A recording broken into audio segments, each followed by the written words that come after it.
Welcome and good afternoon. Thanks for staying for the second panel, or the first panel after that great keynote session of the Rural Telecommunications Congress event here at the Broadband Community Summit. My name is Drew Clark. I'm of counsel with Kurt McConkie in Salt Lake City, and we work with municipalities, businesses, states, and economic development entities that are seeking to build high-speed gigabit networks.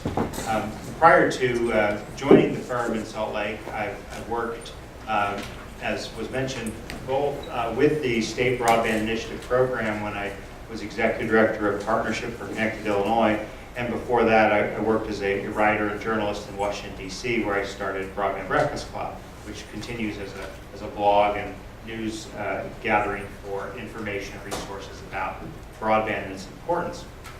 And I found the last discussion that was led by Ann, who many of us in this room have worked closely with over the past 4 or 5 years, very inspiring. I had, in a previous conversation with Ann here at the conference, mentioned that this coming Sunday is the 50th anniversary of a very significant date in history. And now you get to prove your knowledge of history.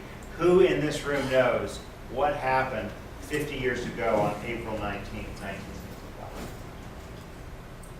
Oh, let's get some guesses.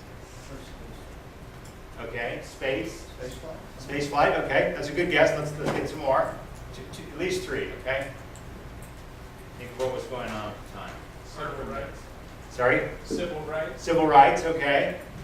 Another good guess. Third one. The Arbor Note. Close, very close. On April 19th, 1965, Gordon Moore wrote his article in Electronics magazine about cramming more transistors onto a microchip. The beginning of Moore's Law. Okay, for the last 50 years, we have lived by this prophecy, if you will, that every 18 months we'll be able to have twice as much computing power as the previous 18 months. So we've been through about 33 generations of this law, or force of will, if you will. And what Ann just walked us through over the last 35 years is really the course of Moore's Law. It's the intersection of Moore's Law and our public space, our means of communication, our way of engaging in commerce and being part of civilized society. Our session here maybe is a little more prosaic, but I hope it sets the stage for our discussion at the rest of these sessions here at our Rural Telecommunications Congress event over the next 2 days. We have a great panel. It's a little more tilted to the eastern side of the United States than the western side, although we will start off with our co-op representative from New Mexico. And what I've asked our panelists to talk about and think about are, as a takeaway, although they'll go through a little bit about each of their entities and what they do, is what are the 2, 3, 4, 5 things that it's going to take to get good quality broadband in your rural area. Now, I was really very grateful to hear Jonathan Chambers of the FCC here yesterday. Did anyone go to that session of the FCC? But Jonathan runs the policy analysis section of the FCC. It's kind of like the internal think tank for the FCC. They're charged with doing all the I guess the BHAGs, the big, hairy, audacious goals. And one of those big, hairy, audacious goals is to bring some innovation to rural broadband.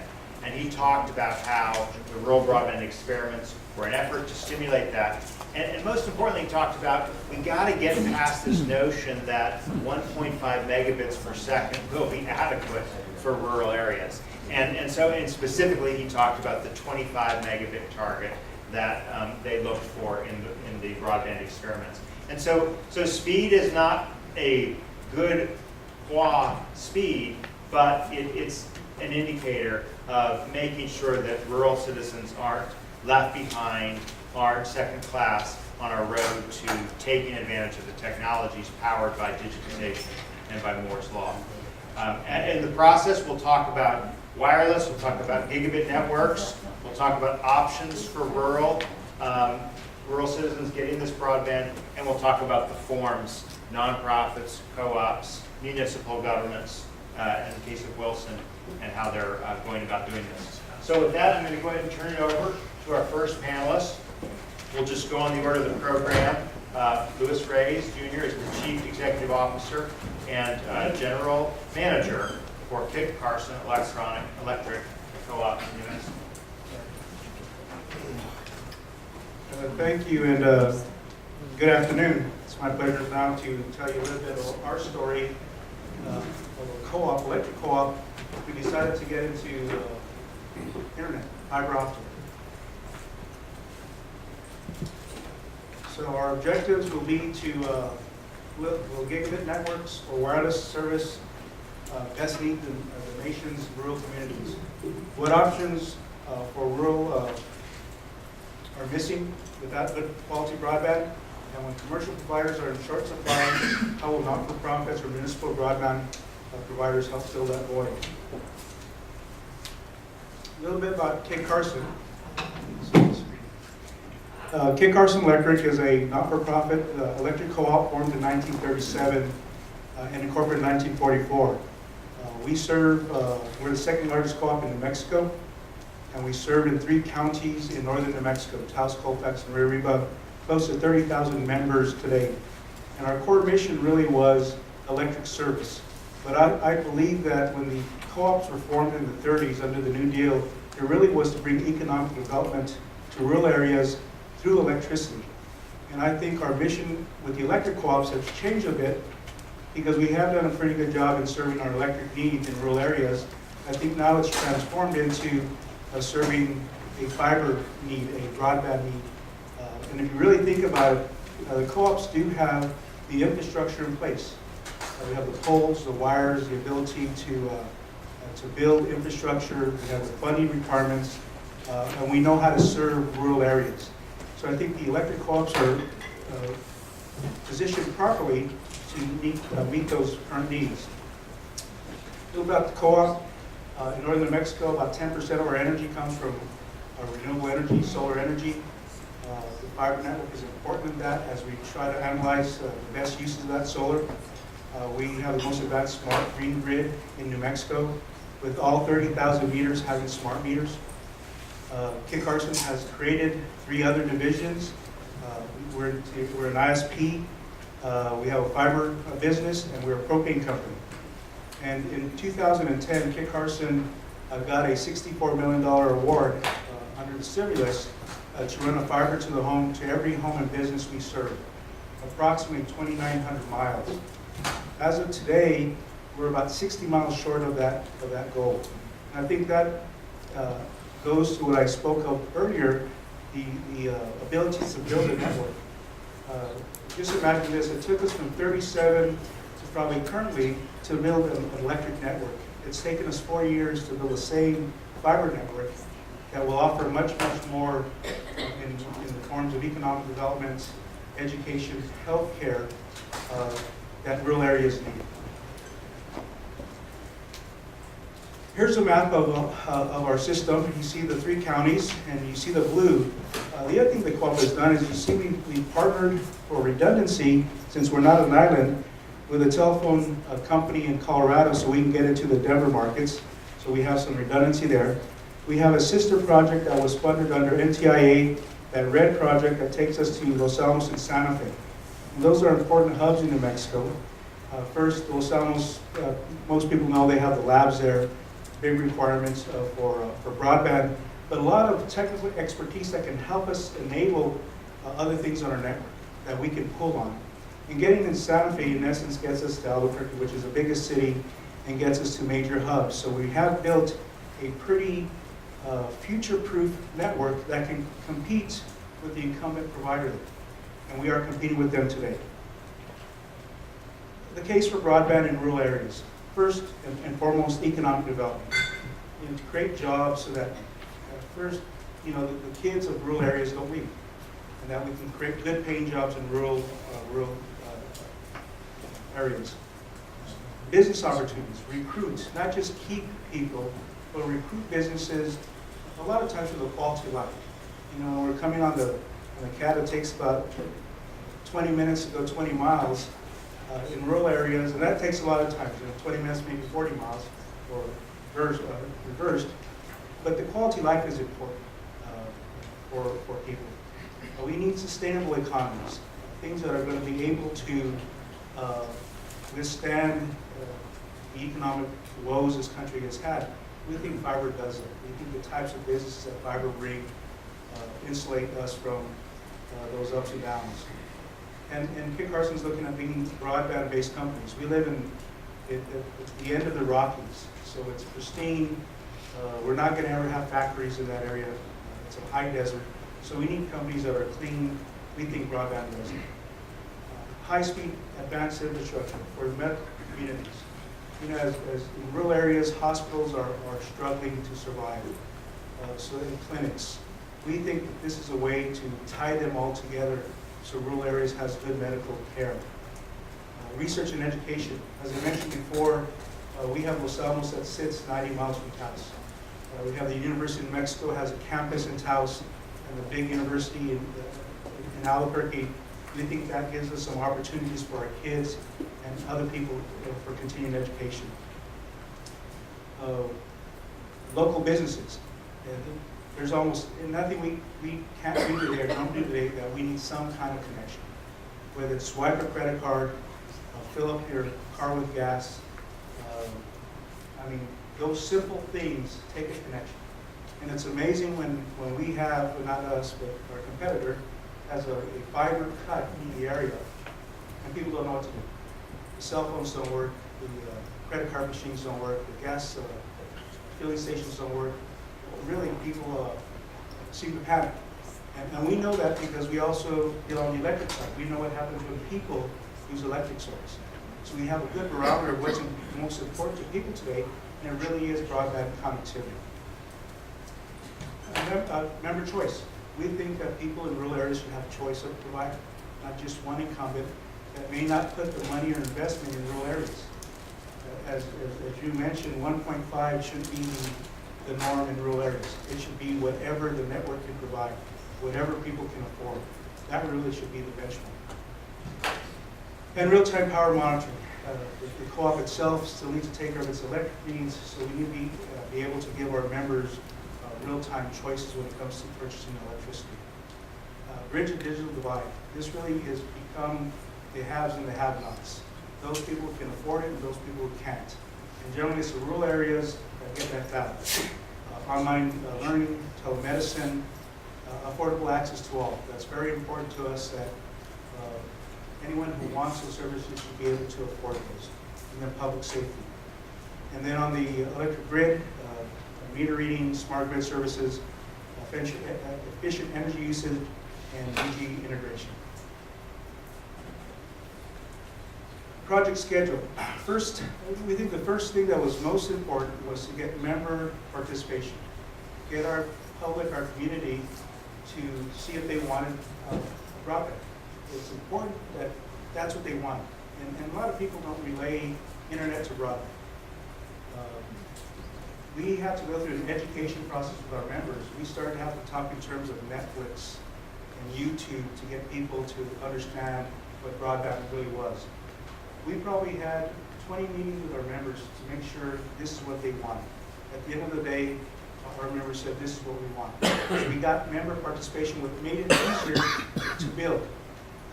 Today, I'll give you an example. Out of those 20,000 meters, we have 10,000 on a waiting list to get connected. So we have 50% adoption, and we're still not complete.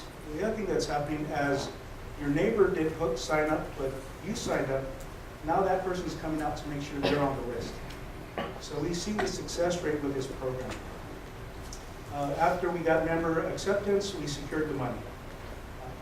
On the second milestone, and I think what also is very important, is we secured good, reliable partners. We're an electric co-op.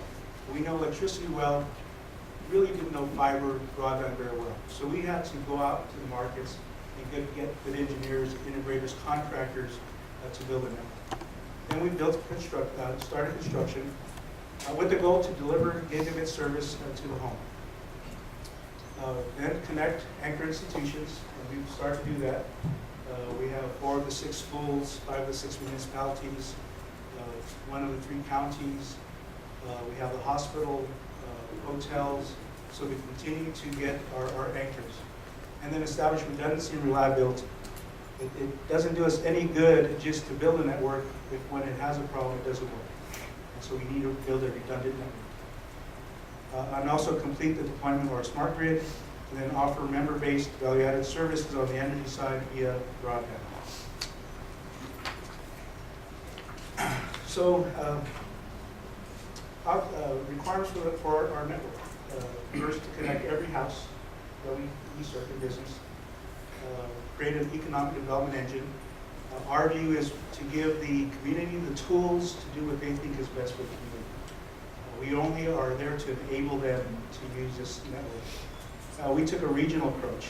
By ourselves, rural communities aren't strong. If we get a lot of rural communities together and partner, we become very, very strong and attractive to the marketplace. Speed and price options. First, we want to make it affordable, so we have to make sure that the low income can afford it, but also offer gigabit services to those people who want it. Back office, customer care. We want to make sure that it was seamless to the member. And then unbundled services. We want to make sure that, again, regardless of where you live in America, especially rural America, you can have access to these type of services that are pretty prevalent in urban areas. The other things that the network can do for us, again, smart meters, smart thermostats, energy efficiency programs, peak load management, electric vehicles, substation automation, and then all this stuff tied to the electric grid. The fiber network is enabling us to do about 90% of that right now. Technology considerations. When we were writing the proposal and deciding what was best, was it going to be fiber, was it going to be wireless, or was it going to be a combination? In the end, and if it's future-proof, is it going to stand the test of time? And so we, again, with the consultants, we put a team together that would offer a gigabit service, and then you got the future-proofing, security of the network, interoperability, and management. And again, all those things are lining up. At the end of the day, we chose GPON, because we think that's the future-proof. That's the technology that will take us for a long time into the future, and gives us the most ability to grow. GPON provides the highest performance access solution, delivering endless bandwidth for today's demanding applications. And then we give some reasons why we went with GPON. Also, an integrated solution. So the back office was important. And we have to integrate this back office with our other businesses. This is also an open access network. So we will be allowing competitors and other ISPs on the network. And so we're currently under negotiations with 2 ISPs to get on the network. And the incumbent provider in New Mexico has asked to be on our network also. I think that in itself validated our network is when the big telephone company in your state, after they beat you up for 4 years of why the electric companies getting into the business, decides that maybe we should ride on your network to develop and deliver some of the services that they should have been delivering in the first place. I think this is an important slide because this tells you the partners that make this project successful. This wasn't Kit Carson, it was USDA. That's where we get our money from. Blanca is the telephone company in Colorado. Pulse Broadband is our engineer. Fujitsu is our integrator, done a fantastic job. We have our contractors there, cellular companies to bring the Verizons and AT&Ts into rural areas. And then the right-of-way services. One of the things that we all struggle with is how do you build it? You got the money, but how do you build it? How do you get right-of-way? How do you make sure that right-of-way is perfected, just not for electric use, but also for broadband? And so this is a team that's got us right where we're at today. One slide that isn't there before I leave is just the impact. So part of what we talk about is the future impacts. During construction at the peak, 405 employees worked on this. If you recall, this was a stimulus program. So it really was designed to stimulate the economy, put people back to work when jobs were drying up. Yeah, it's actually 405 in the fiber bill, 26 in the make ready. For that 3-year period, it put in $32 million of local dollars. That's not monies for the material, for the contractors that weren't from the, it was for the people that were local. Gas stations, restaurants, those things that invigorated the economy during this construction. And so we looked at this as basically 2 phases. The success during the construction that brought in $30+ million, and then all the benefits our membership will have going forward. I'd like to close as we hope that this builds a model for other rural communities. Because I think this is what's going to take rural communities into the next kind of century, and we're already there, is really having adequate, solid broadband connectivity. Thank you.